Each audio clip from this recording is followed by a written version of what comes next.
नमस्कार, आप देख रहे हैं स्टार न्यूज प्लस। मैं हूं आपके साथ अमृता कंचन। आइए रुक करते हैं खबरों की ओर। तब तक बने रहे स्टार न्यूज प्लस पर मेरे साथ।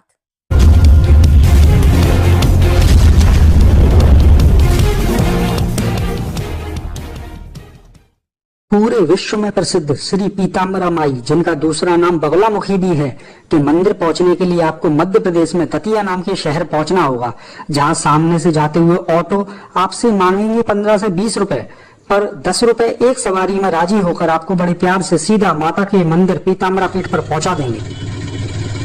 अब आप सोच रहे होंगे कि जूते चप्पल जमा करो और प्रसाद लेकर मंदिर की लाइन में लग जाओ, परंतु अगर भीड़ ज्यादा हुई तो आपको लाइन में लगकर मंदिर के अंदर पहुंचने में ही कई घंटों का समय लग सकता है, क्योंकि यहाँ पर कई त्योहारों पर इतनी भीड़ लग जाती है कि बच्चों का, बड़े बूढ़ों का और बीमारों का लाइन में लगना संभव नहीं हो पाता। चलिए मैं बताता हूँ आपको आसान रास्ता, एक शॉर्टकट। आप मंदिर से थोड़ा आगे चलें और किसी से भी पूछकर पीछे वाली गाड़ी पार्किंग में पहुंच जाएं। वहां पर अगर आप चाहें तो अगर आप गाड़ी से हैं तो आप वहां पर गाड़ी भी पार्क कर सकते हैं, और गाड़ी पार्क करके या फिर खुद पैदल आप सीधा मंदिर में पहुंच सकते हैं पीछे के गेट से, और माता के दर्शन बिना लाइन में लगे ही कर सकते हैं। पीछे वाली पार्किंग वाले रास्ते पर भी जूते, चप्पल, मोबाइल रखने की प्रॉपर व्यवस्था है, और आपको माता पीताम्बरा के लिए प्रसाद और गुलाबों की माला भी मिल जाएगी, और माता धूमावती के लिए मंदिर प्रशासन की बनाई गई मोटे सेब की नमकीन भी मिल जाएगी, जो मात्र 20 रुपए में ही बहुत सारी आ जाती है। माता धूमावती को सफेद फूलों की माला चढ़ती है।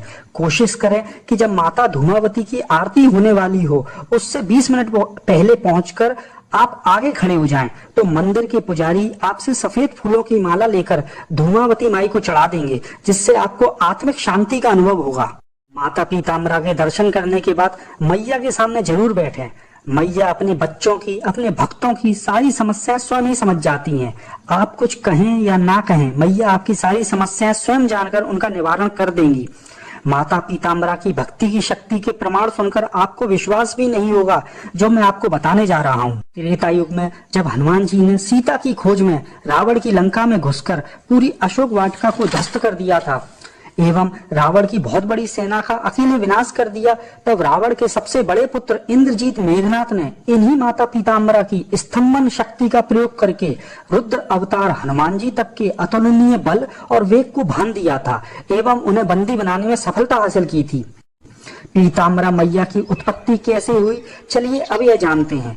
एक बार सतयुग में महाविनाश उत्पन्न करने वाला तूफान उत्पन्न हुआ, जिसे देखकर भगवान विष्णु ने हरिद्रा सरोवर के निकट तप किया, जिससे माता पीताम्बरा प्रकट हुई एवं उनके हृदय के दिव्य तेज से तूफान थम गया। माता बगलामुखी 10 महाविद्याओं में से 8वीं महाविद्या है। इनको ब्रह्मास्त्र विद्या के नाम से भी जाना जाता है। मंदिर के अंदर की तरफ जाने पर आपको अश्वस्थामा की तपस्थली 5000 साल पुराना वन खंडेश्वर महादेव के पूरे परिवार के साथ दर्शन होंगे। महादेव के दर्शन के बाद आपको धूमावती मैया का मंदिर मिलेगा, जिन पर नमकीन भोग चढ़ता है। 20 रुपए में आपको खूब सारी बड़े सेब की नमकीन बाहर पार्किंग में ही मिल जाएगी। आप मगोड़े, कचौड़ी, समोसे का प्रसाद भी अपनी श्रद्धा अनुसार लगा सकते हैं। माँ धूमावती के दर्शन सुहागिन महिलाओं के लिए नहीं है, वो इस मंदिर में माता के दर्शन बिल्कुल ना करें। और मैं आपको एक बात और बता दूं, जो प्रसाद आप माता धूमावती को चढ़ाएंगे उस प्रसाद को भी भूल कर भी सुहागिन महिलाओं को ना दें। धूमावती मैया के मंदिर के सामने ही हवन करने का स्थान है। इसी हवन कुंड में जवाहरलाल नेहरू ने माता धूमावती और मैया पीताम्बरा का यज्ञ 1962 में चीन से युद्ध के समय किया था, और हवन के 9वें दिन अंतिम आहुति यज्ञ में डालते ही चीन की सेनाएं वापस भारत से पीछे हट गई थी और युद्ध रुक गया था। मंदिर प्रशासन की तरफ से आपके लिए यहाँ भोजन का भी बहुत अच्छा इंतजाम है। मंदिर के पूर्ण दर्शन के बाद आपको जब जोरों की भूख लगाई हो तो आप मंदिर के पीछे की तरफ बने एक विद्यालय के भोजनालय में मात्र 10 रुपए की पर्ची कटाकर बहुत अच्छा भोजन कर सकते हैं। भोजन में दाल, चावल, रोटी, सब्जी मिलते हैं और साथ में मिर्च का अचार भी मिलता है। दाल की जगह कभी कभी कड़ी भी मिल जाती है। भोजन जितना मन करे आप उतना खा सकते हैं, और अंत में थाली आपको खुद धोकर रखनी होती है। भोजनालय दोपहर 12 बजे से रात्रि 8 बजे तक निरंतर चलता रहता है। आप उसमें कभी भी खाना खा सकते हैं। माता पीताम्बरा का मंदिर पूरे दिन सुबह से शाम 8 बजे तक खुला रहता है और माता धूमावती का सुबह 7:15 से 9 बजे तक एवं शाम को 5 से 8 बजे तक खुला रहता है। माता धूमावती की आरती में आप सुबह 7:15 बजे और रात्रि में 8 बजे सम्मिलित हो सकते हैं। यहाँ की आरतियों में भूल कर भी आप जयकारा ना लगाएं। आरती में शांत रहा जाता है, बिल्कुल शांत। आप शाम के वक्त यहाँ पीछे की पार्किंग में नित्य प्रति होने वाले कथा सत्संग में भी शामिल होकर अपने मन को शांति प्रदान कर सकते हैं। दोस्तों, मध्य प्रदेश के दतिया जिले में स्थित मां पीताम्बरा को राज सत्ता की देवी माना जाता है और इसी रूप में भक्त उनकी आराधना करते हैं। राज सत्ता की कामना करने वाले भक्त यहाँ आकर गुप्त पूजा अर्चना करते हैं। मां पीताम्बरा की राज सत्ता की प्राप्ति के लिए मां की पूजा का विशेष महत्व होता है। पूर्व प्रधानमंत्री जवाहरलाल नेहरू के साथ साथ देश के तमाम बड़े नेता यहाँ आकर पूजा आराधना करते हैं, जिनमें इंदिरा गांधी, अटल बिहारी वाजपेयी, विजय राजे सिंधिया और फिल्म अभिनेता संजय दत्त के साथ साथ प्रदेश के मुख्यमंत्री शिवराज सिंह चौहान, दिग्विजय सिंह और इनके साथ और भी कई सारे राजनेता शामिल हैं। ऐसा माना जाता है कि इस स्थान पर आने वाले की मुराद जरूर पूरी होती है, उसे राज सत्ता का सुख जरूर मिलता है। माँ पीताम्बरा से जुड़ी दोस्तों एक और खास बात है।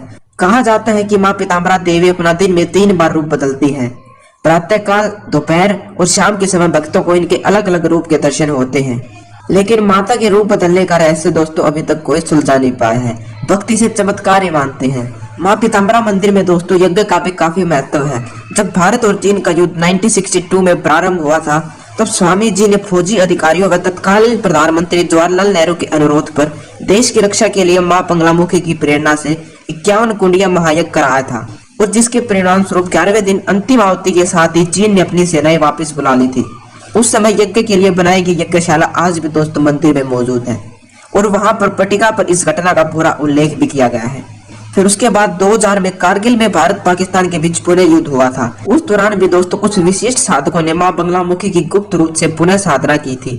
ऐसा कहा जाता है कि यज्ञ तत्कालीन प्रधानमंत्री अटल बिहारी वाजपेयी के कहने पर करवाया गया था। इसके अलावा दोस्तों मां बगलामुखी का एक और चमत्कारी धाम हिमाचल कांगड़ा में मौजूद